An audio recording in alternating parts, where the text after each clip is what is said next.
ও কৃতার্থ হলাম। আজ দেবত্ব সমাবেশের আধ্যাত্মিক আলোচনা সভায় প্রধান অতিথির আসন অলঙ্কৃত করেছেন পরম শ্রদ্ধেয় শ্রীমৎ স্বামী সুবৈজ্ঞানন্দজি মহারাজ, যিনি রাজেন্দ্র মহারাজ নামে সমধিক পরিচিত। কৃতাঞ্জলি পুটে পূজনীয় মহারাজজিকে জানাই শ্রদ্ধা, প্রণাম ও বিনীত স্বাগতম। পূজনীয় মহারাজজি 1985 সালে রামকৃষ্ণ মঠ ও মিশনের প্রধান কার্যালয় বেলুড় মঠে পবিত্র রামকৃষ্ণ আদেশে যোগদান করেন। তাঁর দীক্ষাগুরু ছিলেন পরম পূজনীয় শ্রীমৎ স্বামী ভূতেশানন্দজি। 1980-তে তিনি দীক্ষা লাভ করেন। মিশনের অফিসে কম্পিউটার বিভাগে দক্ষতার সঙ্গে দায়িত্ব পালন করেছেন। পূজনীয় মহারাজজি 2003 থেকে 2017 সাল পর্যন্ত রামকৃষ্ণ মঠ পুনেতে কর্মরত ছিলেন। এই সময় নাগপুর কেন্দ্রে হিন্দি ও মারাঠি বই প্রকাশের কাজে তিনি যুক্ত ছিলেন। বর্তমানে পূজনীয় মহারাজজি রামকৃষ্ণ মিশন বিবেকানন্দ মেমোরিয়াল ভদোদরা গুজরাট কেন্দ্রে শিক্ষাদান কাজে যুক্ত আছেন। শ্রী শ্রী ঠাকুর রামকৃষ্ণ জগৎজননী শ্রী শ্রী মা সারদা দেবী ও বীর সন্ন্যাসী স্বামী বিবেকানন্দের জীবন ও শিক্ষা বিষয়ে শিক্ষাদান কার্য দক্ষতা ও নিপুণতার সঙ্গে পরিচালনা করে চলেছেন। এছাড়া যুবদের জন্য একটি যুব ফোরামও তিনি পরিচালনা করছেন। আজ শারদায় নারী জাগরণ আয়োজিত দেবত্ব সমাবেশের অঙ্গনে তাকে আমরা পেয়েছি। আমরা আজ তার সুললিত বক্তব্যে ও আলোচ্য বিষয়ে শ্রবণ মনন করে সমৃদ্ধ হব। বর্তমান যুগ এবং আধ্যাত্মিকতা এ বিষয়ে তিনি আমাদের অবহিত করবেন। বর্তমান যুগ ও প্রয়োজনে খুবই প্রাসঙ্গিক এই বিষয়। পূজনীয় মহারাজজিকে আহ্বান করছি। মহারাজজি, আপনার বক্তব্য আপনি শুরু করতে পারেন। ওম মানো ভদ্রাঃ ক্রতুঃ यन्तु विश्वतः। Let noble thoughts come to us from all universe. সর্বপ্রথম আমি আপনাদের সকলকে অভিনন্দন জানাই।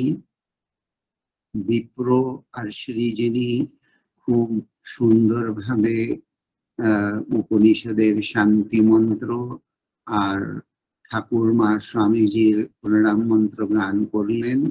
আমার খুব ভালো লেগেছে। আমি মন প্রাণ দিয়ে ওদের আশীর্বাদ করছি, শুভেচ্ছা বলছি।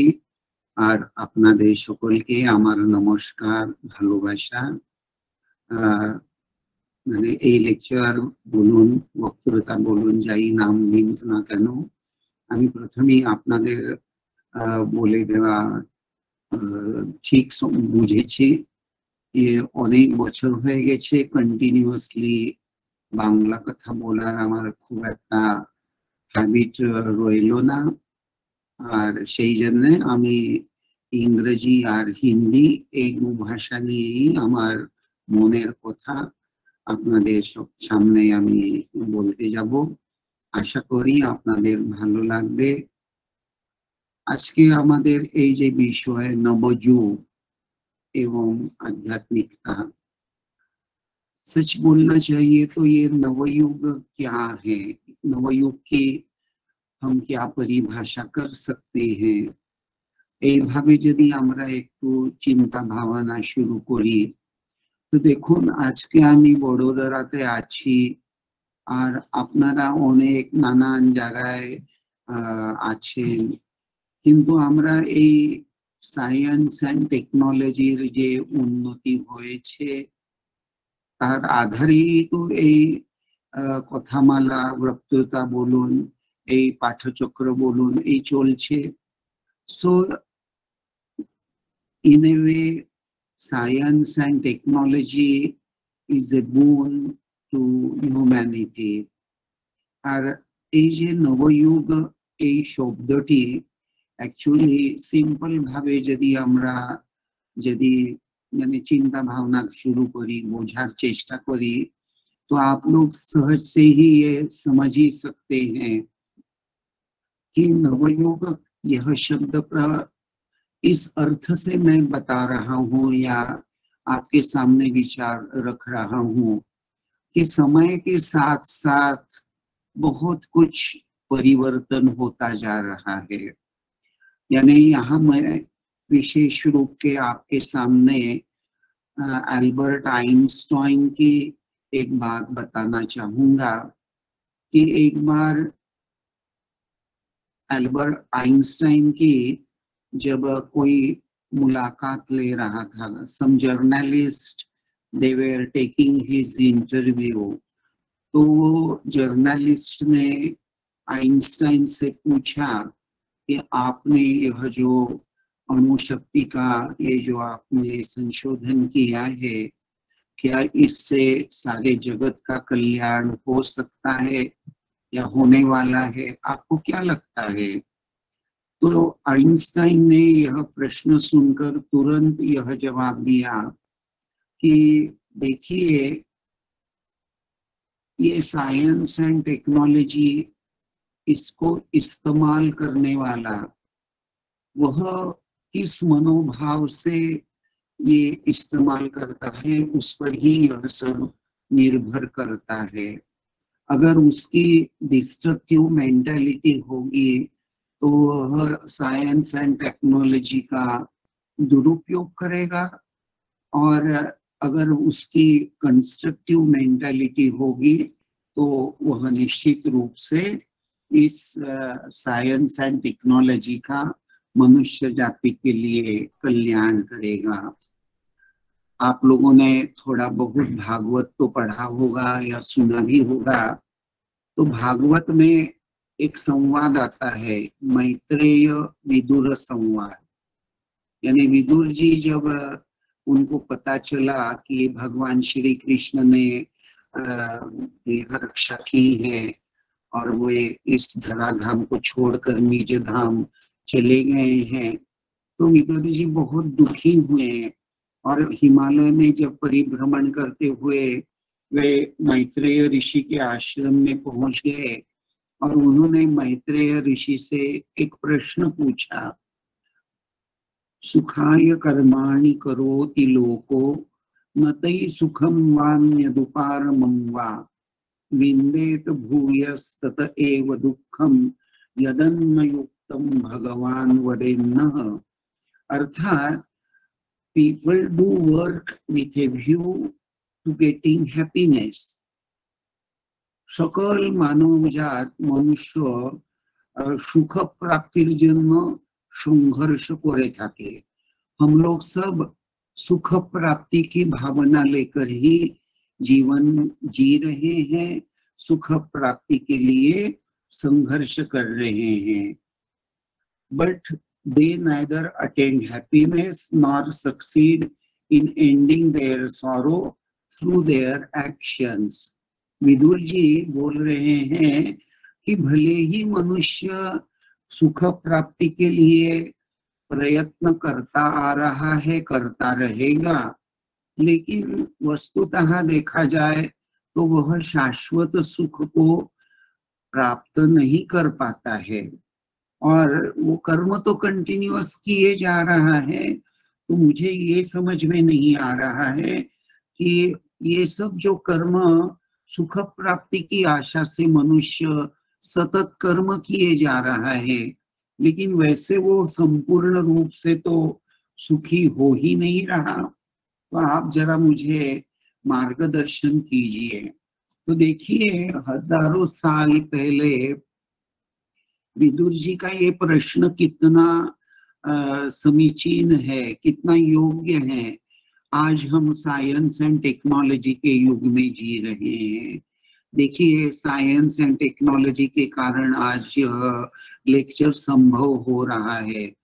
तो निश्चित साइंस एंड टेक्नोलॉजी अगर हम देखते हैं तो मनुष्य के प्रत्येक जीवन के जो विविध पहलू हैं, चाहे आप मेडिकल फील्ड लीजिए, चाहे ट्रांसपोर्ट लीजिए, चाहे कम्युनिकेशन लीजिए, कोई भी मनुष्य के जीवन से जुड़ी हुई कोई भी बात लीजिए, प्रत्येक जगह आज हमें साइंस एंड टेक्नोलॉजी मदद करती नजर आ रही है। और इस दृष्टि से साइंस एंड टेक्नोलॉजी का निश्चित रूप से मानव जाति को बहुत फायदा मिल रहा है।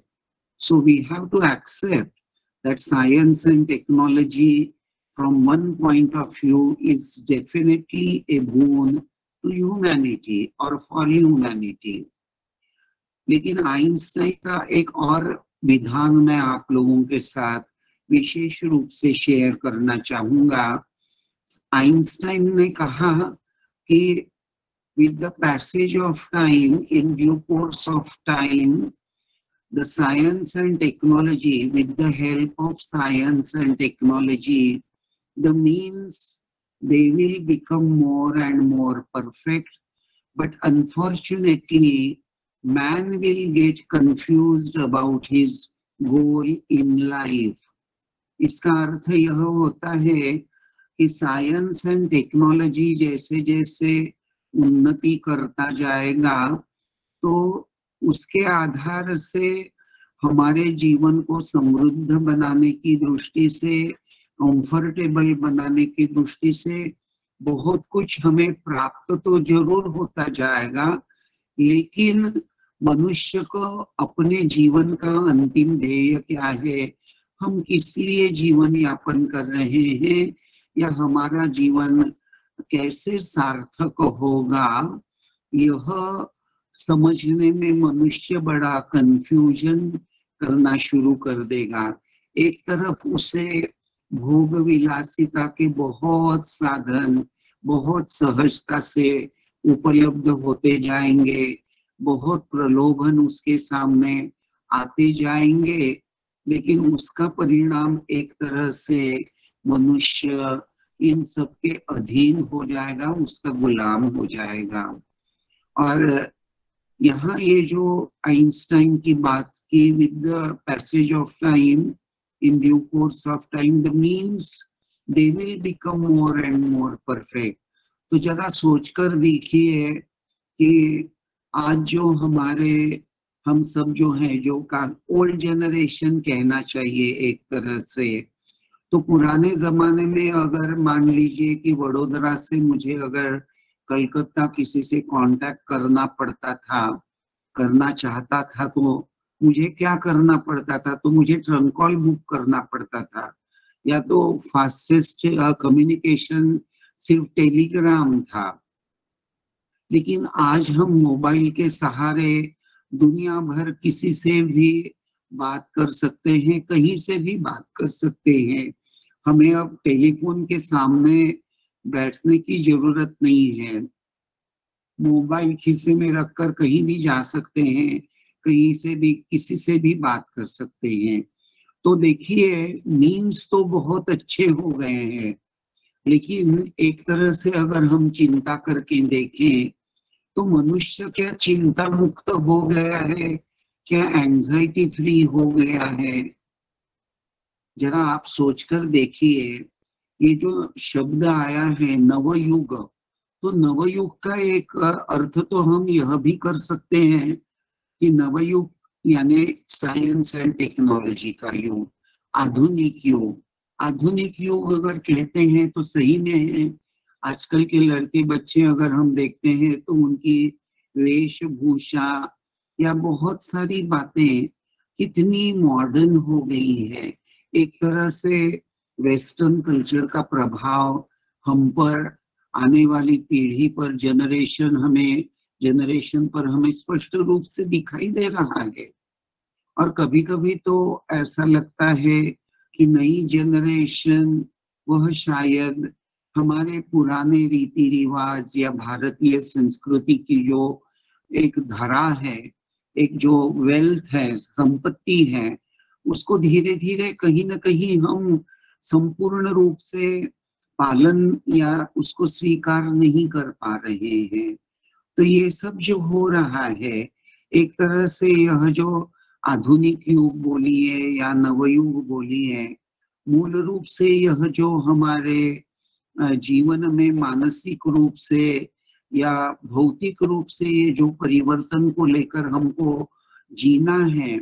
लेकिन एक बात तो सच्ची है ना, आप जरा स्पष्ट रूप से अपने अपने जीवन को अगर आप निखारते हैं तो आपको पता चलेगा कि वाकई हमारा जीवन कंफर्टेबल तो हुआ है, लेकिन हम एंजाइटी फ्री जीवन नहीं जी रहे हैं।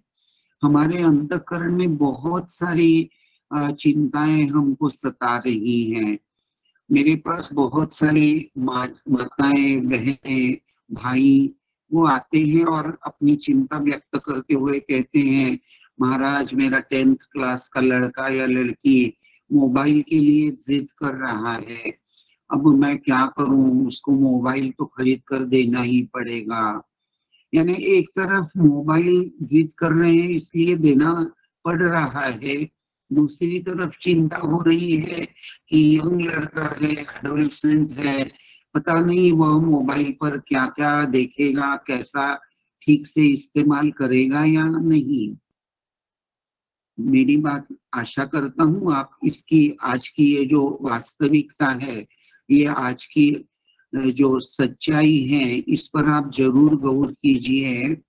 यहाँ मैं बर्ट्रैंड रसेल की एक बात जरूर बताना चाहूंगा। बर्ट्रैंड रसेल एक बहुत बड़े चिंतक थे, गवेषक थे। वे कहते हैं ज्ञान शक्ति तो है, पर वह शक्ति रूपा बुरे इंसान के लिए भी जितनी है उतनी ही एक भले आदमी के लिए भी होती है। अतः निष्कर्ष यह है कि जब तक मनुष्य विवेक के क्षेत्र में आगे नहीं बढ़ता, जितना कि ज्ञान के क्षेत्र में, तब तक ज्ञान बढ़ना मनुष्य के लिए दुख का कारण बनेगा। तो भाई बात तो सच्ची है ना।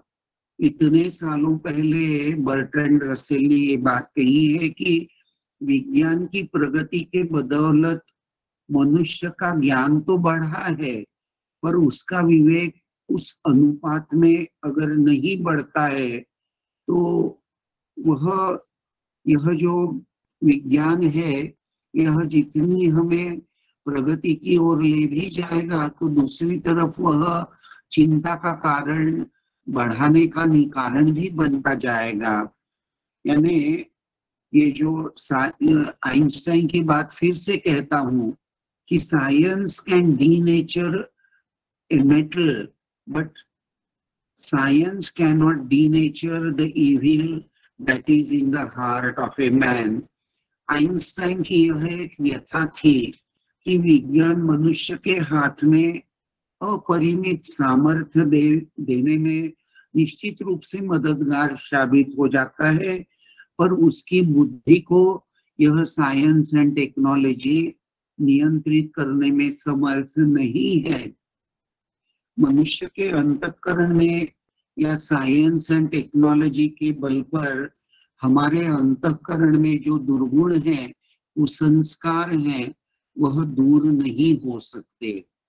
अर्थात मैं आपको सिर्फ नवयुग शब्द के आधार से इतना ही बताना चाहूंगा कि आज की यह जो वास्तविकता है, इसको हम नजरअंदाज नहीं कर सकते और नजरअंदाज करना भी नहीं चाहिए।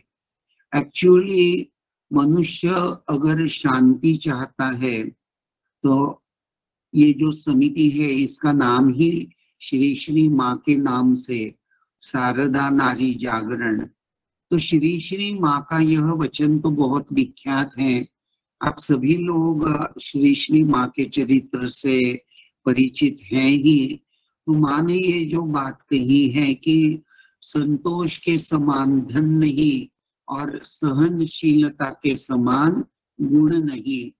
तो आज हम यह देखते हैं कि हमारे जनजीवन में ये संतोष भी नहीं है और सहनशीलता भी शायद, मुझे तो ऐसा लगता है, I am very sorry, I don't want to underestimate anybody, लेकिन आज की नई पीढ़ी जब देखता हूँ, विशेष रूप से ये जो यंग जनरेशन है इनकी तरफ देखता हूँ, तो ऐसा लगता है कि सहनशीलता निश्चित रूप से इनके पास बहुत उसकी कमी महसूस हो रही है। और संतोष तो ऐसा लगता है कि वह भी बहुत ডিস্টার্ব हुआ है। মনে হয় যেন আমাদের কাছে সহনশীলতারও একটু একটু একটু অভাব হয়ে যাচ্ছে, আর আমাদের মনে সন্তোষ সমাধান এটাও যেন নেই। কেন কি দেখুন না, বাজারে কন্টিনিউয়াসলি নতুন নতুন প্রোডাক্ট চলে আসছে। এই তো শুনলাম 3G, মোবাইলে 3G চলে গেল, তারপরে 4G এলো, এখনই কন্টিনিউয়াস অ্যাডভার্টাইজমেন্ট দেখছি 5G। আমি তো কম্পিউটারে অনেক বছর কাজ করেছি, আজকাল আমি দেখি 3 বছর 4 বছর কিছু হয়ে গেলে ওর স্পেয়ার পার্টস আর পাওয়া যাবে না, মানে ওটা আমাদের ফেলে দিতে হবে, মানে ইউজ অ্যান্ড থ্রো। দেখুন কি রকম হয়ে গেছে। আর এই সব নিয়ে এই কন্টিনিউয়াসলি এই যে আমাদের সোশ্যাল ফ্যাব্রিক আছে, আজকাল today's world is a world of advertisement. এমন অ্যাডভার্টাইজমেন্ট এরা সব করতে থাকে, আমাদের মনে যেন ওই অ্যাডভার্টাইজমেন্ট কোথায় একটা যেন দাগ কেটে দেয়, আর তার ফলে আমরা ওই প্রোডাক্ট কেনাকাটি করার খুব যেন আগ্রহী হয়ে যাই। আমি জানি না আমার কথা আপনার ভালো লাগছে কিনা, কিন্তু আমাদের ভক্তদেরও যাদের যাদের আমাদের সম্পর্ক, সকলকে নিয়ে যখন আমি দেখি তখন তো আমার এটাই মনে হয় কি সকলেই যেন কন্টিনিউয়াসলি এই অ্যাডভার্টাইজমেন্টের প্রভাবে নিজের রক্ষা করতে যেন ওদের আমাদের সামর্থ্যই নেই। কোথাও না কোথাও এই অ্যাডভার্টাইজমেন্টের প্রভাব আমাদের জীবনের উপর প্রভাব ছড়িয়ে ফেলছে। This is a fact of today's world कि यह एडवर्टाइजमेंट का प्रभाव हमारे मन पर, हमारे व्यक्तिमत्व पर तो बिल्कुल कंटिन्यूअसली होता जा रहा है। और इसको एक तरह से अपने आप को रक्षा करने का एकमात्र उपाय मुझे लगता है कि हमको आध्यात्मिकता को अपने जीवन में योग्य वह स्थान देना बहुत जरूरी है। We must give special status to spiritual life। हाँ, आध्यात्मिक जीवन, स्पिरिचुअल लाइफ को हमें हमारे जीवन में बहुत प्रधान या महत्व, प्रधान स्थान या महत्व देना चाहिए।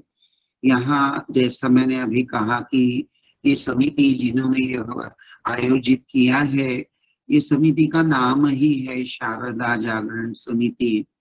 माँ का जीवन अगर हम देखते हैं तो माँ के जीवन में यह स्पिरिचुअलिटी और सेक्युलर लाइफ, यानी सर्वसामान्य हमारा दैनंदिन जीवन, हमारे जीवन के सभी कर्म करते हुए मन को ईश्वर के चरणों में हम कैसे जोड़कर रख सकते हैं। माँ का जीवन इसका अपूर्व सुंदर उदाहरण हमारे सामने है। इसलिए मुझे लगता है कि आज के इस एक प्रकार से नवयुग में जहाँ साइंस एंड टेक्नोलॉजी का और एडवर्टाइजमेंट का, कंज्यूमरिज्म का इतना बोलबाला है, तो उससे कई गुना अधिक जोर शोर से हमें श्री श्री माँ का जीवन मन देकर पूरा अध्ययन करना चाहिए। हाँ, हमको अध्ययन करना बहुत जरूरी है।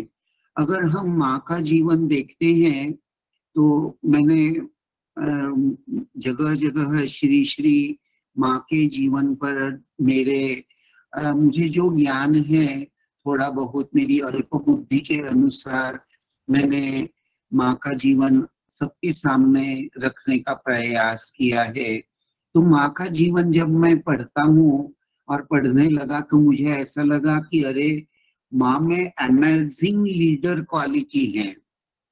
Holy Mother, Ma Sharada, she had amazingly beautiful leadership in her personality. माँ का जीवन एक अपूर्व ऐसा, यूनिक ऐसा एक दाम्पत्य जीवन है। ठाकुर और माँ दाम्पत्य जीवन का एक अपूर्व आदर्श है। वैसे अगर माँ के जीवन का हम अध्ययन करते हैं तो श्री श्री माँ, उनके जीवन में वीमेन एम्पावरमेंट की भावना बहुत सुंदर ढंग से हमें देखने को मिलती है। माँ के जीवन में हार्मोनी ऑफ रिलीजन हमें बहुत सुंदर से व्यावहारिक स्तर पर वह अपूर्व ढंग से हमको देखने को मिल जाता है। यानी आपको यहाँ मैं विशेष रूप से ये बताना चाहूंगा कि श्री श्री रामकृष्ण देव ने सर्वधर्म की साधना की, और चाहे वह इस्लाम हो, चाहे क्रिश्चियनिटी हो, चाहे हिंदू धर्म के अंतर्गत विविध साधना पद्धतियां हो, जैसे वैष्णव, शाक्त, शैव, गाणपत्य, सभी साधना करने के पश्चात श्री श्री रामकृष्ण देव को सभी देवी देवताओं का दर्शन भी प्राप्त हो गया और सभी देवी देवता ठाकुर के पवित्र देह में, श्री अंग में एक रूप हो गए। In the life of Shri Ramakrishna we just see this concept of harmony of religion, but in the life of Holy Mother, how this concept of harmony of religion is Holy Mother has brought it in her day-to-day life. Shri Shri माँ का जीवन अध्ययन करने के बाद हमें यह समझ में आता है कि श्री श्री ठाकुर के द्वारा दिखाया गया सर्वधर्म समन्वय का हमारे दैनंदिन जीवन में हम उसको कैसे व्यवहार्य बना सकते हैं। श्री श्री माँ के पास सभी लोग आ रहे हैं और एक दिन श्री श्री माँ ने जब अमजद की या किसी की उसका झूठन पत्तल वगैरह उठा लिया तो माँ की भतीजी ने बोल दिया कि पिसीमा तुम्हार जात गयालो। तो माँ का इंस्टेंट जो जवाब था कि 36 को था, माने जब वो माँ की भतीजी नलिनी या माँ को होगी, उन्होंने जब बोला कि माँ तुम्हार जात गयालो 36 जाते रे एठो तुम्ही पुढो छो, तब माँ ने तुरंत जो बोला 36 को था, भक्तेर आबार जात अच्छे ना कि एक ही भगवान, भक्त भगवान। तो ये जो माँ के जीवन में हम देखते हैं कि harmony of religion in practical life माँ के जैसा बहुत विरले देखने को मिलेगा मुझे लगता है। वैसे माँ एक बहुत अच्छी कर्म योगिनी थी। माँ के जीवन में एक तरफ जहाँ ज्ञान योग है तो दूसरी तरफ भक्ति योग भी है, तो तीसरी तरफ कर्म योग भी है।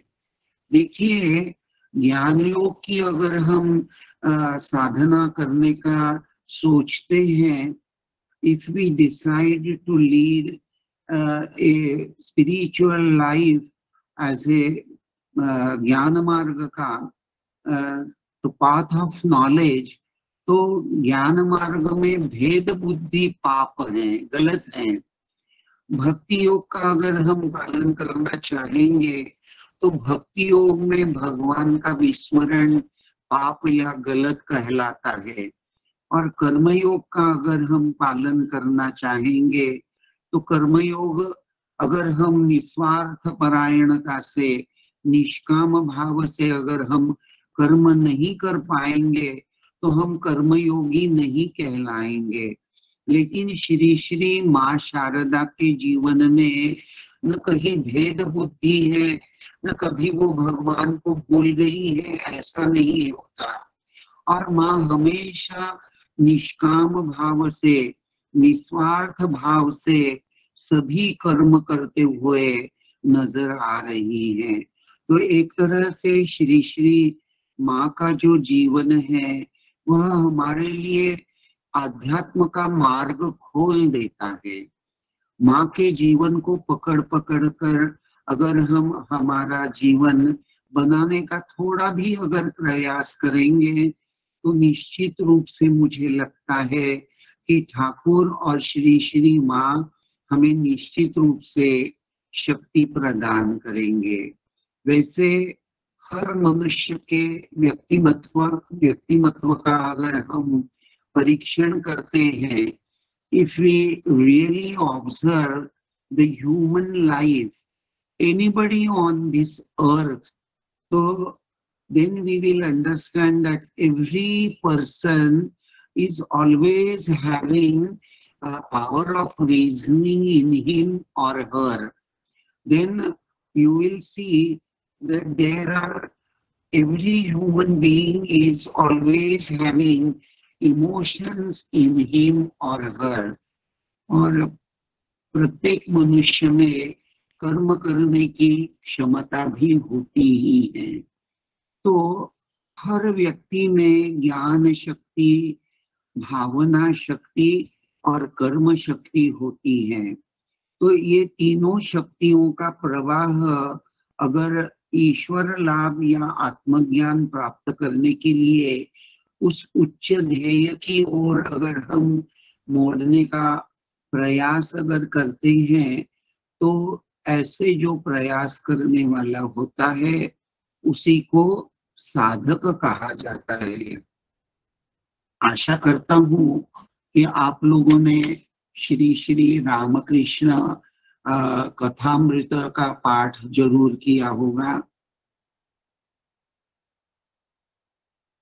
तो मुझे लगता है कि मोस्ट प्रोबेबली 26 अक्टूबर 1884, मोस्ट प्रोबेबली इसलिए बोल रहा हूँ कि मुझे इंस्टेंटली याद नहीं आ रहा एग्जैक्ट डेट, लेकिन 24 अक्टूबर या 26 अक्टूबर 1884 वहाँ प्रारंभ में ही महेंद्रनाथ गुप्त मास्टर श्री श्री ठाकुर का एक अपूर्व सुंदर वर्णन हमारे सामने प्रस्तुत करते हैं।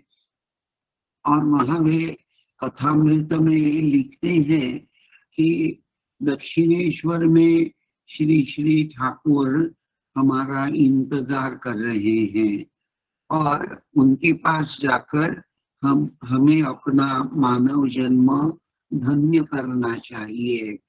तो ये जो बात कथामृत में आई है, श्री श्री ठाकुर के श्रीमुख से आई है, इसको अगर हम सही अर्थ में in a right approach and with a right intense feeling अगर इसको हम स्वीकार करते हैं तो निश्चित रूप से मुझे ऐसा लगता है कि ठाकुर माँ की कृपा से हम भगवत प्राप्ति का जो ध्येय है, ठाकुर बार बार कथामृत में यह बात दोहराते नहीं थकते कि मनुष्य जीवन का उद्देश्य भगवत प्राप्ति है, ईश्वर प्राप्ति करना ही मनुष्य का अंतिम ध्येय होना चाहिए, होता है। भोग विलासिता के लिए यह मनुष्य जन्म नहीं है। मनुष्य जन्म शंकराचार्य विवेक चूड़ामणि में कहते हैं कि मनुष्य जन्म बड़ा दुर्लभ है, और बात बिल्कुल सही है, क्योंकि मनुष्य ही अच्छे बुरे का निर्णय कर सकता है। What is the difference between a man and animal? अगर इस दृष्टि से अगर हम थोड़ा चिंतन करें तो बेसिकली कुछ बातें तो मनुष्य और पशु में समान ही होती हैं या है। तो मनुष्य और पशु में अंतर ही क्या है? क्या कुछ अंतर होता है? वैसे सोशियोलॉजी की डेफिनेशन में मनुष्य को सोशल एनिमल कहा जाता है। तो प्रश्न यह है, what makes the difference between a man and animal? क्या फर्क है दोनों में? तो मूल फर्क यह है कि मनुष्य सोच सकता है, अच्छा क्या है, बुरा क्या है, गलत क्या है, सही क्या है, profit and loss, everything man has that capacity to understand, to analyze. तो मनुष्य में यह जो विवेक शक्ति है, इस विवेक शक्ति का अगर वह ठीक ठीक सदुपयोग करेगा, और मनुष्य का जीवन तो अगर हम देखें तो सारे पृथ्वी पर के मनुष्य, उनको दो बातें का अनुभव जरूर करना पड़ता है। एक बात यह है कि इस संसार में जो कुछ भी है, everything is subjected to continuous change. इस संसार में जो कुछ भी हम देख रहे हैं, अनुभव कर रहे हैं, तो every human being has to experience that everything in this world is subject to change. परिवर्तन, सतत परिवर्तन हो रहा है, हमारा देह परिवर्तन हो रहा है। So continuously we are undergoing change. तो उसी तरह दूसरी भी बात है कि the joy which we get from the world and the worldly things is short term, temporary. इस संसार में हम सुख प्राप्ति की आशा से सुख की, शांति की खोज में लगे हुए हैं, लेकिन संसार और सांसारिक बातें, विषयों का चिंतन करने से हमें थोड़ा बहुत सुख मिल जाएगा। विषय, हमारी इंद्रियां बहिर्मुखी हैं, तो ये बहिर्मुखी इंद्रियां अपने अपने विषय की ओर अगर जाती हैं तो कभी देखने का सुख मिलेगा, तो सुनने का सुख मिलेगा, लेकिन वह थोड़ी देर के लिए, क्षणिक, टेम्पररी। और अगर हमें टेम्पररी सुख प्राप्त करना, यही अगर हमारा उद्देश्य है तो बात अलग है।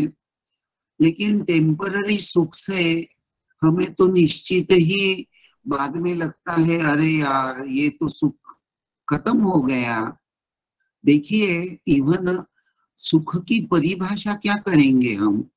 Can you really define in a very specific way what is happiness?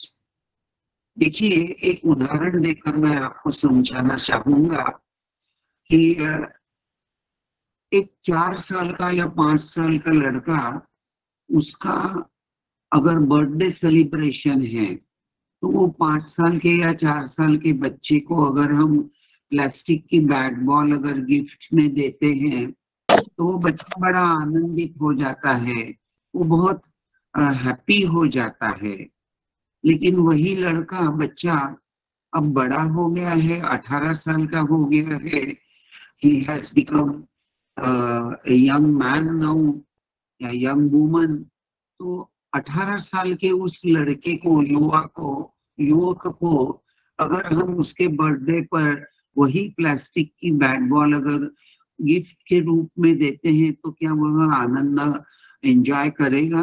क्या वह सुखी होगा, हैप्पी महसूस करेगा? निश्चित रूप से आप जानते हैं कि an 18 years old boy or a blooming youth, he will never be happy on his birthday if somebody gives him as a gift a plastic bat ball, because he has undergone so much change. छोटा बच्चा था तो उसको आनंद मिला था, लेकिन अब 18 साल का एक नौजवान, तो उसके आनंद की परिभाषा या उसका अनुभव बदल गया है। सो आपको मैं यही समझाना चाह रहा हूँ कि if temporary Joy is an experience of every one of us, चाहे वो आलू चॉप खाने का आनंद हो, चाहे वो और भी कोई आनंद हो, खाने का आनंद हो, कपड़े का आनंद हो, जो भी हो, वो तो टेम्पररी है। लेकिन अगर टेम्पररी जॉय यह सत्य है, because we are experiencing it, but that conveys that there must be permanent Joy.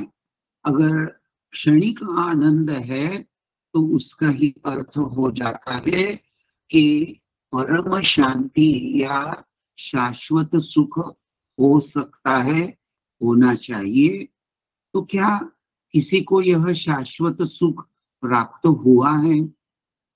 तो अगर हम श्री श्री माँ शारदा का जीवन देखते हैं, दक्षिणेश्वर में श्री श्री माँ का जीवन क्या बहुत आसान जीवन था? जरा सोचकर देखिए। आपने माँ का चरित्र तो आशा करता हूँ अच्छे से जरूर पढ़ा होगा। तो नौबत खाने में इतने छोटे से घर में माँ निवास कर रही है और कितने ही लोगों का माँ खाना बना रही है और कितनी सेवा कर रही है। बहुत सारा कष्टमय जीवन था माँ का, लेकिन फिर भी माँ कहती है कि मेरे अंतःकरण में तो जैसे आनंद का घट स्थापन किया हुआ था।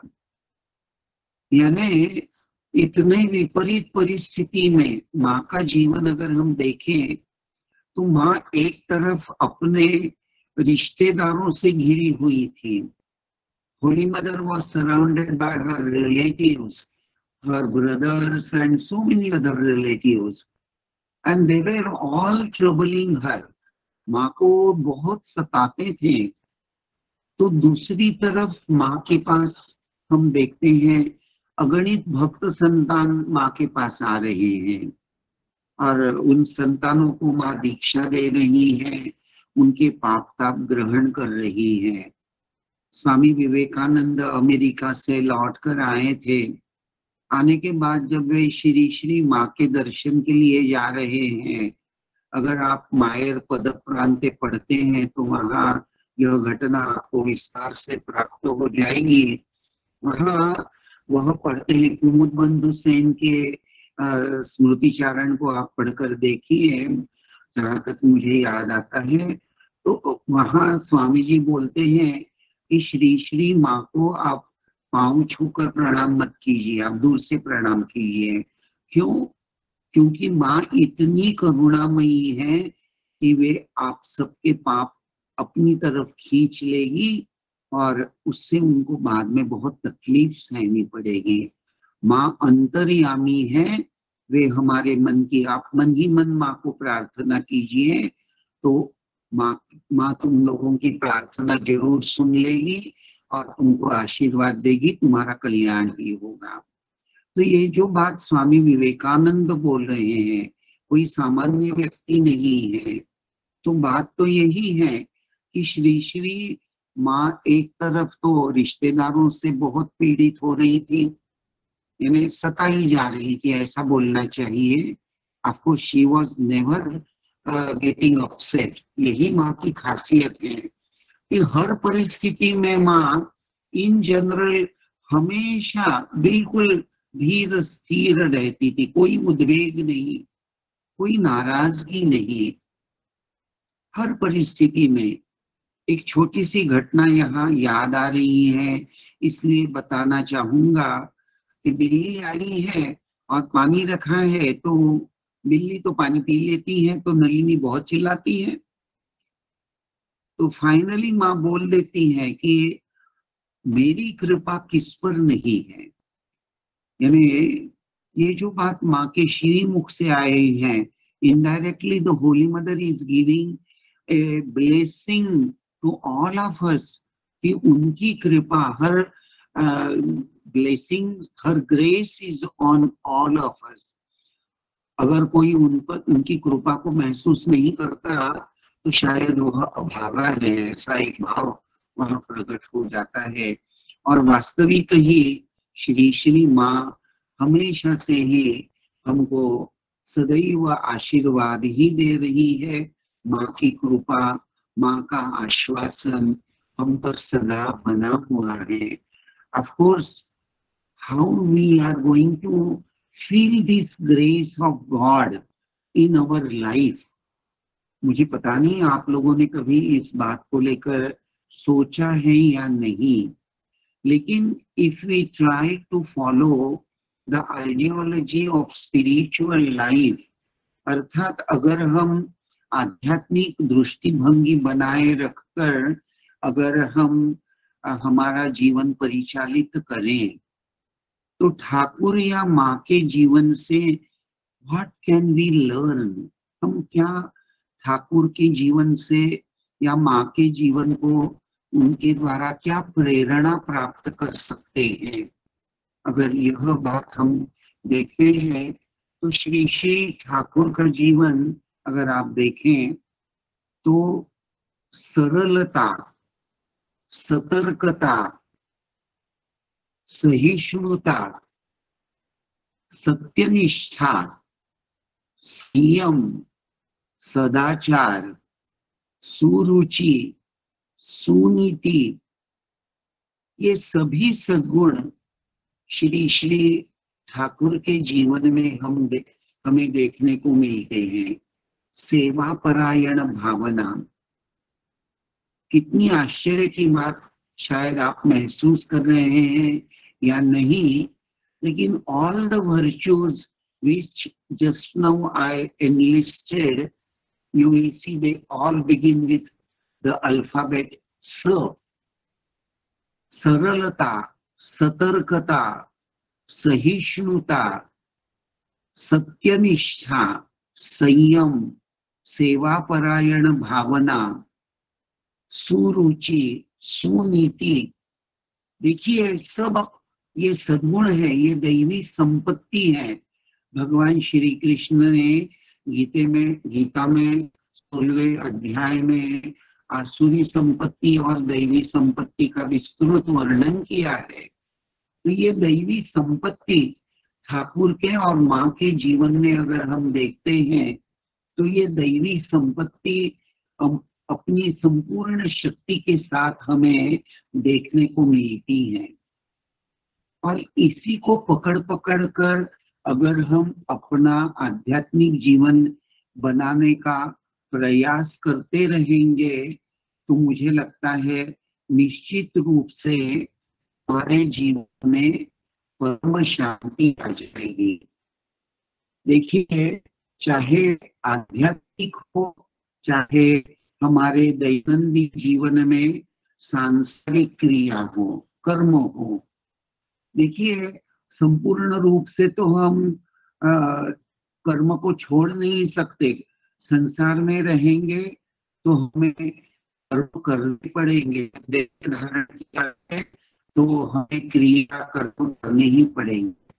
तो चाहे पारमार्थिक हो चाहे सांसारिक कर्म हो, भेद होने पर भी साधक के भाव में भेद नहीं होना चाहिए। I hope you are understanding my concept. यानी आम्ही बोलते चाहते कि आध्यात्मिक कर्म हो जेमन जो ध्यान, शास्त्र पढ़ाशोना, स्वाध्याय, तो এইভাবে হোক, ব্রত বৈকল্য, মানে যেমনটি ভগবানের পুজো সেবা এইসব, তো এটাকেই আমরা জেনারেলি বলি কি এটা দিস ইজ স্পিরিচুয়াল লাইফ, মানে এইসব যদি আমরা করি তাহলে আমরা স্পিরিচুয়াল। কিন্তু এইসব জপ ধ্যান সাধন ভোজন করতে করতে কি আমাদের বাড়িতে আমাদের নানান রকম কাজে হাত দিতে হয় না? নিশ্চিত আমাদের সব কিছু কাজ করতেই হয়। আমাদের সংসারে নানান রকম কাজে আমাদের ব্যস্ত থাকতে হয়, রান্না করতে হয়, ঘর বাড়ি ভালো করে ছিমছাম পরিষ্কার রাখতে হয়। কতগুলি কেউ যদি গেস্ট এসে যায় তো ওদের চা খাওয়ানো, কিছু খাওয়া দাওয়া করা, নানান রকমের কাজকর্মে তো আমরা লেগেই থাকি না। আমি এটাই বলতে চাইছি কি যোগ ধ্যান যেন সেই রকম আমাদের বাড়িতে বা কাজে, অফিসের যা কিছু কাজ, এই দুটোই যদি আমরা এক ভাব নিয়ে, মানে এই সবাই তো আমরা ভগবানের পুজো সেবা এই বোধ হৃদয়ে ধারণ করে যদি আমরা এই সমস্ত কাজকর্ম করতে থাকি, তাহলে নিশ্চিতই আমাদের कल्याण হবে। इसीलिए मैं बोल रहा हूँ कि पारमार्थिक और सांसारिक क्रियाओं में बाह्य दृष्टि से तो निश्चित रूप से भेद ही है, अंतर है। देखिए, आप अपने घर में अपना ड्राइंग रूम बहुत साफ सुथरा रखना चाहती हैं, काम वाली बाई आती है, उसको आप बोलती है कि अरे झाड़ू पोछा अच्छे से करो। क्यों? ताकि कोई अगर मेहमान घर में आ जाए तो वो कहीं ऐसा न बोले कि अरे क्या गंदा है ना। ये तो एक व्यावहारिक कर्म हो गया। लेकिन अगर आप यह सोचना शुरू करें कि अरे मेरे इष्ट देवता वो भी तो इस कमरे में ड्राइंग रूम में आएंगे, तो उनके पांव को धूल नहीं लगनी चाहिए। देखिए, बाह्यतः कर्म तो एक ही है, झाड़ू पोछा लगाना, लेकिन भाव अगर उसके द्वारा भगवान की पूजा सेवा, तो वह कर्म ही हमारी साधना या उपासना बन जाएगा। देखिए, दोनों क्रिया करते समय साधक का भाव एक ही रहना चाहिए कि मैं साधक हूँ और मुझे भगवत प्राप्ति करनी है, अर्थात मुझे आध्यात्मिक उन्नति करनी है। If I am worshipping God, or even if I am carrying out my day-to-day activities, but all these things I am doing with an ultimate motive of God realization. This is the intense feeling I hold in my heart.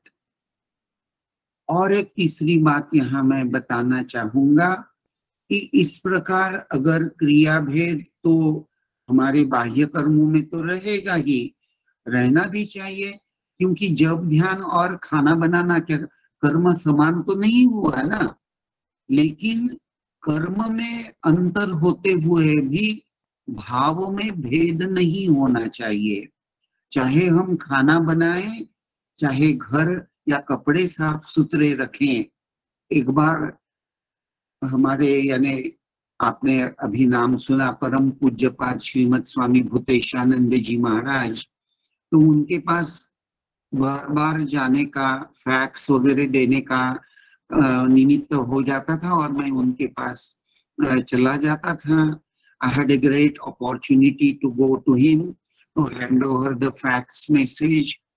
तो एक बार दुर्गा पूजा के समय एक दिन पहले मैं उनके पास fax message देने गया था, तो उन्होंने मेरी तरफ देखा और कहा कि राजेंद्र তুমি নতুন ধুতি পেয়েছো তো? আমি বললাম হ্যাঁ মহারাজ পেয়েছি, নতুন ধুতি পেয়েছি, তারপরে আমি নতুন পাঞ্জাবিও বানিয়েছি, আর গেরুয়া করা হয়ে গেছে, আর দুর্গা অষ্টমী যখন আসবে, কুমারী পুজো যখন হবে সেই দিন পড়বো। তো উনি খুব খুশি হয়ে আমাকে বললেন ঠিক ঠিক ঠিক ঠিক। আমি বললাম মহারাজ আপনি কিছু বলতে চাইছেন? তো বলছে হ্যাঁ দেখো, মনে রেখো শুধু পুজোর সময় নয়, অন্য সময় অলসো সব সময় মানে নিট অ্যান্ড ক্লিন থাকতে হয়। দেখো, cleanliness is next to godliness এই কথা আছে। তো cleanliness is next to godliness. তো তার ভেতরে যেমন তোমার যেখানে তুমি যে রুমে তুমি থাকছো সেই রুমটা তোমাকে পরিষ্কার রাখতে হয়, তোমার টেবিল তোমাকে ভালো ঠিক মতো রাখতে হয়, বইপত্র ঠিক ভালো করে সাজিয়ে রাখতে হয়। এইসব কেন করতে হয় জানো? আমি বললাম কেন মহারাজ? তো বলে দেখো, যদি তোমার ঘরে ঠাকুরমা এসে যায় তাহলে কি করবে? ঠাকুর মা যদি তোমার ঘরে এসে যান, তাহলে উনি যদি দেখেন কি তোমার ঘর এমন এলোমেলো, তাহলে কি হবে? ওনার কি ভালো লাগবে? আমি বললাम ना महाराज। तो बोले बुझले तो, यानी आप देखिए परम पूज्य महाराज ने इतनी सिंपल, यानी इतनी बड़ी बात इतनी सहज भाव से मुझे बता दी थी। तो मूल बात यही मैं बताना चाह रहा हूँ कि जो कुछ भी हम कर रहे हैं, everything is for the sake of God. भगवान को प्रसन्न रखने के लिए ही हम सब कुछ कर रहे हैं या करना चाहिए, ऐसा भाव हृदय में धारण करके हमें चलना चाहिए। तो इस प्रकार से ही अगर हम अपना जीवन परिचालित करते हैं, तो हमारे जीवन में क्या हो जाएगा? हमारे जीवन में आध्यात्मिक उन्नति करते हुए हम परम शांति के अधिकारी बन जाएंगे।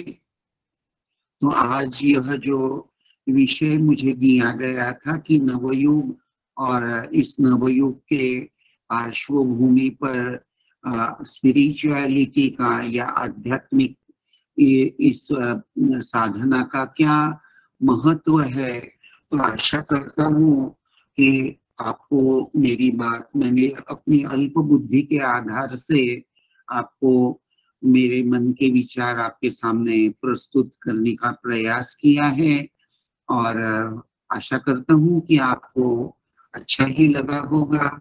वैसे श्री श्री माँ की जीवनी का मैं फिर से आपके सामने ये दोहराना चाहूंगा कि श्री श्री माँ की एक बात मुझे याद आ रही है कि माँ ने एक जगह कहा था कि दाल चावल सभी सामग्री उपलब्ध तो है, लेकिन उसका उपयोग करके अन्न अगर नहीं पकाया गया तो क्षुधा तृप्ति कैसे होगी? क्षुधा तृप्ति के लिए उद्यम जरूरी है।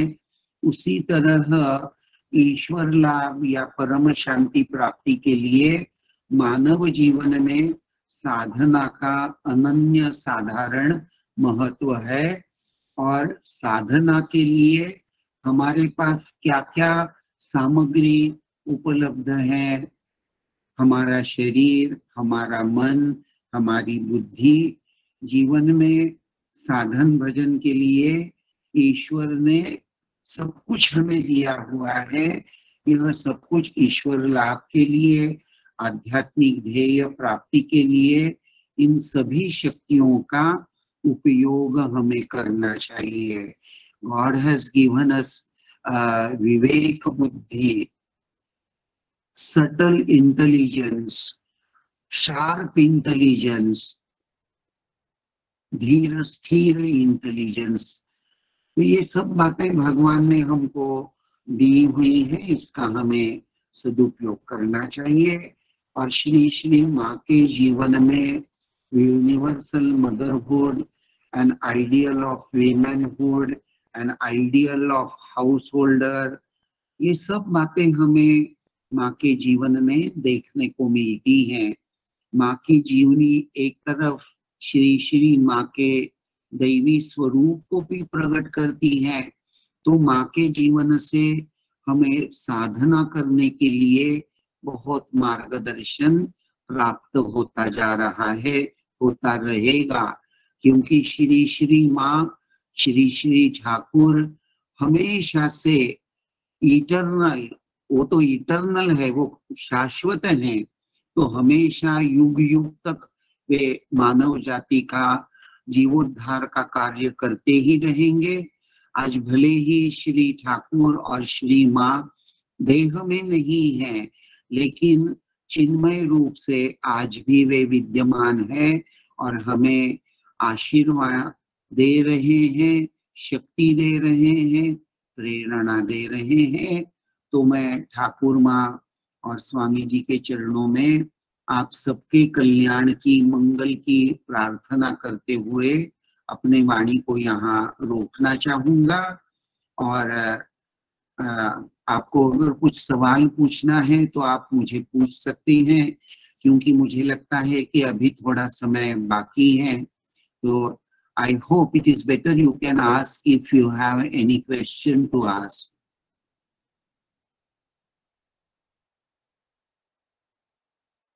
লৌকিক ঘটনার বর্ণন আমি একজন আমাদের মঠের যে জ্যেষ্ঠ সন্ন্যাসী ওনার মুখেই শুনেছি, এটা কোনো বইতে নেই। আর ঘটনাটা এরকম হয়েছে কি, যখন মোদিজি আর পরম পূজ্যপাদ শ্রীমৎ স্বামী আত্মস্থানন্দজি মহারাজের সঙ্গে যখন ওনার সাক্ষাৎকার হয়েছিল, তখন মোদিজি স্বামী আত্মস্থানন্দজি মহারাজকে গুরুজি বলে মানে উনি অ্যাড্রেস করেছিলেন। তখন আত্মস্থানন্দজি মহারাজ উনি বললেন কি, আমাকে গুরু বলছো, তাহলে গুরু দক্ষিণা দাও। তখন মোদিজি জিজ্ঞেস করলেন, গুরু দক্ষিণা রূপে আপনাকে কি দেব? তখন আত্মস্থানন্দজি মহারাজ বললেন কি, বড়োদরাতে যে বাড়িতে, যে ব্যাঙ্গলোতে স্বামীজি উঠেছিলেন, সেই ব্যাঙ্গলোটা যেন আমাদের মঠ মিশনকে আপনি দিয়ে দিন। তখন মোদিজি বললেন কি, হ্যাঁ আমি দেব, কিন্তু আপনাকে বড়োদরা ওই নিতে আসতে হবে। আর সেই রকমই 2005 সালে এই গভর্নমেন্ট, গুজরাট গভর্নমেন্ট এই বাড়ি রামকৃষ্ণ মঠ মিশনকে দিয়ে দিল। আর তারপরে মানে মোদিজি বললেন কি, না এখানে একটা মঠ মিশনের শাখা কেন্দ্র যেন চালু হয়ে যায়। তো সেই হিসাবেই এই 2005 সালে, যেমনটি আপনি বললেন, এই রামকৃষ্ণ মিশন বিবেকানন্দ মেমোরিয়াল এটা শুরু হয়ে গেল। কিন্তু যখন এই বাড়িতে আমরা এলাম, তখন এই বাড়ির অবস্থা খুবই খারাপ। আর দ্বিতীয় কথা, স্বামী বিবেকানন্দ যখন 1892-তে এই বাড়িতে ওনার সয়াজিরাও গায়কওয়াড় ওনার থাকার ব্যবস্থা যখন এখানে হয়েছিল, স্বামীজি এখান থেকে কেরালার একজন কাউকে চিঠি পাঠিয়েছিলেন। ওনার নাম আমার এখনই ফট করে মনে হচ্ছে না, কিন্তু ভাস্কর মার্তণ্ড এইভাবেই কিছু একটা নাম। তো ওনাকে যা চিঠি, সেই চিঠি তো একটা ডকুমেন্টারি প্রুফ। সেই হিসাবে মানে এই বাড়িতে নিশ্চিত রূপে স্বামীজি ছিলেন, এই প্রমাণ পাওয়া গিয়েছিল। তো কিন্তু যখন এই বাড়িতে আমরা মঠ শুরু করলাম, মঠ মিশন শাখা কেন্দ্র, তো প্রশ্ন এলো ঠাকুর ঘর কোথায় হবে, মানে কোন ঘরে ঠাকুরমা স্বামীজির বেদি করে তার উপর ঠাকুরমা স্বামীজির পট রাখা যাবে, কি করা, পূজা ঘর গর্ভগৃহ কোথায় করা যাবে? তো সেই সময় আমাদের মঠ মিশনের একজন জ্যেষ্ঠ সন্ন্যাসী, উনি তখন বড়োদরাতে ওনার পোস্টিং ছিল, তখন উনি এখানে ছিলেন। তো উনি একটা ভিশন দেখলেন কি, একটা ঘরে যেখানে উপরে ঠাকুরমা স্বামীজির ফটো লাগা আছে, আর ওখানে শিব নৃত্য করছেন। তো ওই ভিশন দেখেই নিখিলেশ্বরানন্দজি মহারাজ ওদের সকলেরই ভাবনা হলো কি, এই ঘরেই নিশ্চিত রূপে স্বামীজি নিবাস করেছিলেন। তো ওই ঘরেই আজ যদি আপনি এখানে বড়োদরাতে মঠে আসেন, তো দেখবেন ওই জায়গাটাই আমরা বেদি করে ওখানে ঠাকুরমা স্বামীজির প্রাণ প্রতিষ্ঠা করা হয়েছে। তো এই ঘটনাটাই একটা অলৌকিক ঘটনা। কেন কি, সত্যি তো এত বড় ঘর, কোন ঘরে স্বামীজি ছিলেন তার তো কোনো জায়গা উল্লেখ নেই। কিভাবে ওটাকে ফিক্স করা যায়, ওটা বড় কঠিন কাজ ছিল। কিন্তু যেন স্বামীজি নিজেই, কেন কি স্বামীজি তো শিবস্বরূপ, তো মানে ঠাকুরেরই একটা বর্ণনা আছে কি, ঠাকুর একদিন ভাবচক্ষুতে দেখলেন কি বানারস থেকে জ্যোতি বেরোচ্ছে, আর straight way that divine light had come to Calcutta. তো স্বামীজি যখন ঠাকুরের কাছে এলেন তখন ঠাকুর বুঝে গেলেন এই নরেন, ওই কাশী বিশ্বনাথের এই শিবশক্তি এখানে নরেন্দ্রের রূপে অবতীর্ণ হয়েছে। হ্যাঁ, তো এইভাবে গুজরাটে আমরা দেখি একদিকে সোমনাথও আছে, যা 12 জ্যোতির্লিঙ্গের মধ্যে একটা প্রধান, আর দ্বিতীয়টা দ্বারকাধীশ, সোমনাথ দ্বারকা, এই দুটি স্থান গুজরাটে আছে। তো একদিকে শিব ঠাকুর, তো একদিকে ভগবান শ্রীকৃষ্ণ বা বলা যায় ভগবান বিষ্ণু। শ্রী শ্রী ঠাকুরের জন্মের কথা তো আপনার নিশ্চিত মনে থাকার কথা।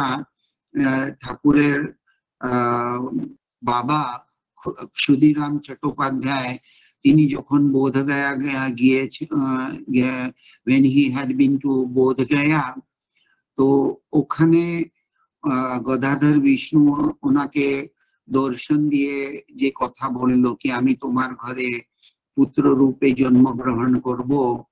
তো এদিকে আমরা ঠাকুরের জীবনীতে পড়ি কি চন্দ্রমণি দেবী যখন যোগী শিব ঠাকুরের সামনে গিয়েছে আমার পুকুরে, তো ওখান থেকে একটা দিব্য জ্যোতির্ময় এই প্রকাশ ওনার উদরে গর্ভস্থ হয়েছিল। তো এইভাবে ঠাকুরের জীবন চরিত্র পাঠ করলে বোঝা যায় ঠাকুর যে সাক্ষাৎ বিষ্ণু আর উনি শিব, এই সমন্বয় নিয়েই যেন ঠাকুরের জন্ম। আর এই গুজরাটে আমরা দেখি এদিকে বাবা সোমনাথও আছে, তো অন্যদিকে দ্বারকাধীশও আছে। তো এইভাবে আমার মনে হয় কি গুজরাট এইভাবে একটা পবিত্র জায়গা।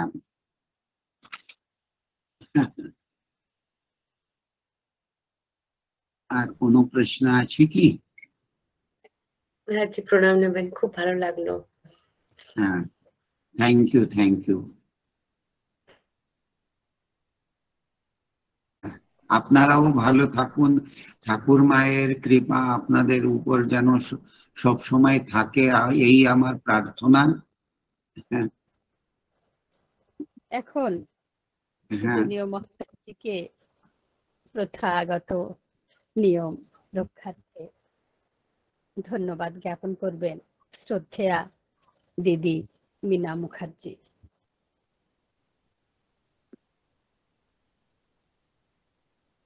ঠাকুর মা ও স্বামীজি শ্রীচরণে সভক্তি প্রণাম নিবেদন করে আজকের সান্ধ্যকালীন দেবত্ব সমাবেশে আমরা পেয়েছি শ্রীমৎ স্বামী সুবিজ্ঞানন্দজি মহারাজজিকে। শারদ শুভেচ্ছা এবং সশ্রদ্ধ প্রণাম মহারাজজির পাদপদ্মে। সুদূর গুজরাট ভদোদরা থেকে মহারাজজি আমাদের সমক্ষে সরল উদাহরণ সহযোগে বিশ্লেষণ করলেন প্রথমেই প্রখ্যাত বৈজ্ঞানিক আইনস্টাইনের কথা। আজকের আলোচ্য বিষয় ছিল বর্তমান যুগ ও আধ্যাত্মিকতা।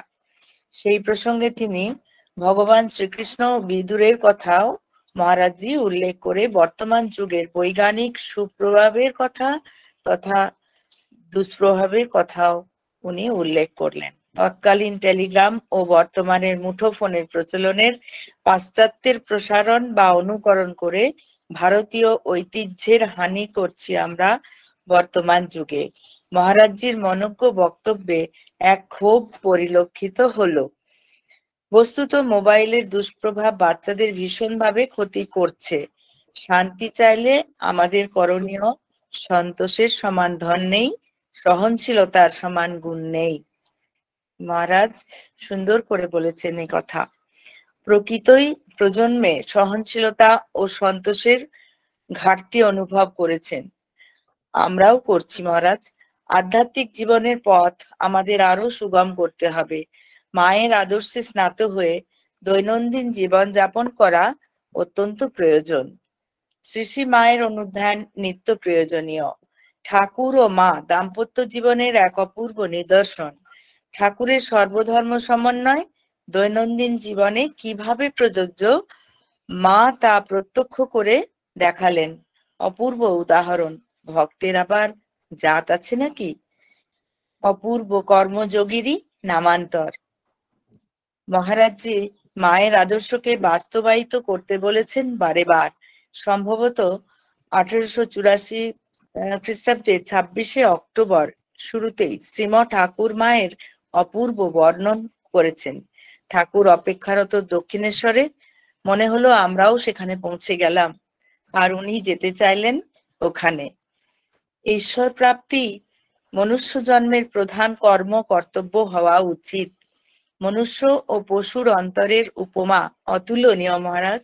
ভাবনা শক্তি, বোধ শক্তি থাকে মানুষের।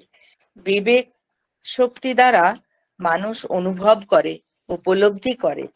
সংসার ও সাংসারিক বিষয় চিন্তা করলে অল্প সুখ অবশ্যই উপলব্ধি হয়, তবে তা ক্ষণভঙ্গুর। বার্থডে উপহারের উদাহরণটিও অনুপম। ক্ষণস্থায়ী আনন্দকে বাতিল করে শাশ্বত সুখ সন্ধানের জন্য প্রোৎসাহিত করলেন আপনি। মায়ের জীবনের নহবতের ছোট্ট ঘরে বসবাস ও কত শত ভক্তের পরিচর্যা করা অকল্পনীয়। এক পক্ষে পারিবারিক জীবনে মা কত কষ্ট সয়েছেন, কিন্তু অপর পক্ষে শত শত ভক্তের কাছ থেকে আনন্দও পেয়েছেন। স্বামীজির সতর্কতা, মা যেন কোনো কষ্ট না পান, আমাদের অবাক করে। সরলতা, সহিষ্ণুতা, সত্যনিষ্ঠা ইত্যাদির মাধ্যমে দিন যাপন করাটাই শ্রেয়। জপ ধ্যান যেন রীতিমতো বজায় রাখতে পারি, তাহলে পারমার্থিক ক্রিয়া সুসম্পন্ন হবে। মহারাজজি, বিহ্বল হয়ে আমরা আপনার সাবলীল মনোজ্ঞ বক্তব্য শুনলাম। অশেষ কৃতজ্ঞতা ও ধন্যবাদ মহারাজজি। আপনার শ্রীচরণে আবার সভক্তি প্রণাম। আপনি সুস্থ থাকুন, ভালো থাকুন, আবারও আমাদের মাঝে আসুন। খুব আনন্দ পেলাম। Excellent speech Maharajji. Thank you. আমারও খুব ভালো লাগলো।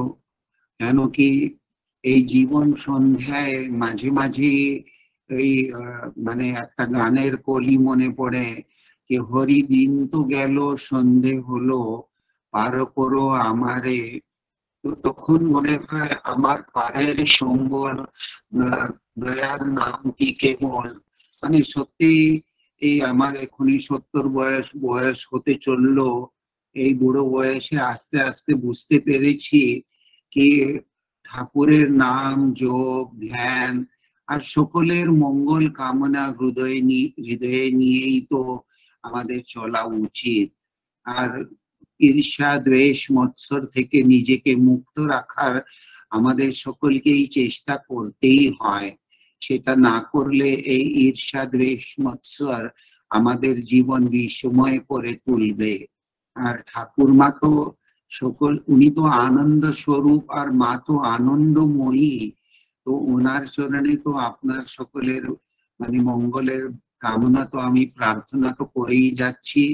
কিন্তু এখানে আমি স্পষ্টভাবে বলে দিচ্ছি যে আমার বাংলাও ভালো না, আর আমার মানে বলার অভ্যাসও না। আমি যথাসম্ভব হিন্দি ইংরেজি বাংলা একটা মিশিয়ে মিশিয়ে কথা বললাম, কিন্তু ভালো লাগলো। আর আপনার এই এফোর্টস খুব মানে ভালো। নিশ্চিত এটা আপনি চালিয়ে রাখুন। মানে অনেক আশা করি ভবিষ্যতে অনেকেই আপনার সঙ্গে মানে প্রতি মাসে বা এভরি মানডে যেন যোগদান দেয়। That's all. মানে আবার আপনার সকলকে ধন্যবাদও জানাচ্ছি, আর ঠাকুর মা স্বামীজির চরণে প্রার্থনাও করছি। আমরা আজকের সান্ধ্যকালীন দেবত্ব সমাবেশের অন্তিম পর্যায়ে এসে গেছি। এখন অনুষ্ঠানে ঠাকুর মা স্বামীজিকে এবং পূজনীয় মহারাজজিকে সমাপ্তি সঙ্গীত নিবেদন করবেন শ্রদ্ধেয়া দিদি সুতপা ব্যানার্জি।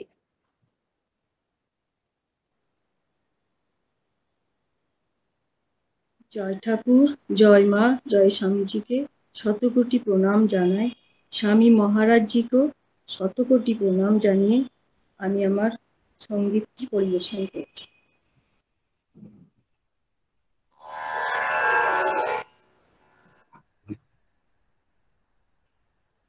তোমারে করিয়াছে জীবনের যুবতারা, এ সমুদ্রে আরো প্রভু হব না গো পথহারা, তোমারে করিয়াছে জীবনের যুবতারা, এ সমুদ্রে আরো প্রভু হব না গো পথহারা, তোমারে করিয়াছি জীবনের ধ্রুবতারা।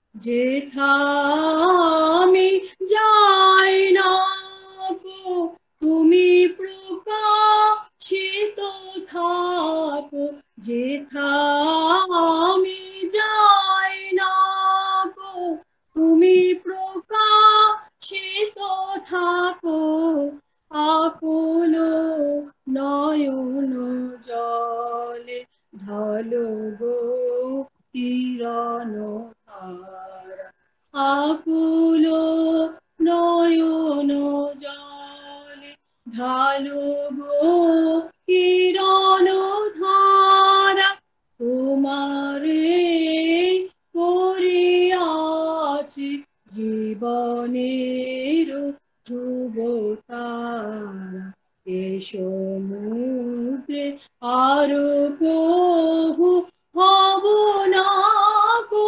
পথহারা, তোমারে করিয়াছি জীবনের যুবতারা। তব মুখ সদা জানে জাগিতেছে সঙ্গোপনে, তিলেকো অন্তর ঢালো না হেরে কুল কিনারা, কখনো বিপথে যদি ভ্রমিতে চাহে এহিরে, কখনো বিপথে যদি ভ্রমিতে চাহে অমনি অমুখ হেরি সরমেশে আয় সারা, তোমারে করিয়াছে জীবনের যুবতারা, এ সমুদ্রে আরো প্রভু হব না গো পথহারা, তোমারে করিয়াছে জীবনের যুবতারা। জয় ঠাকুর, জয় মা, জয় শ্রী।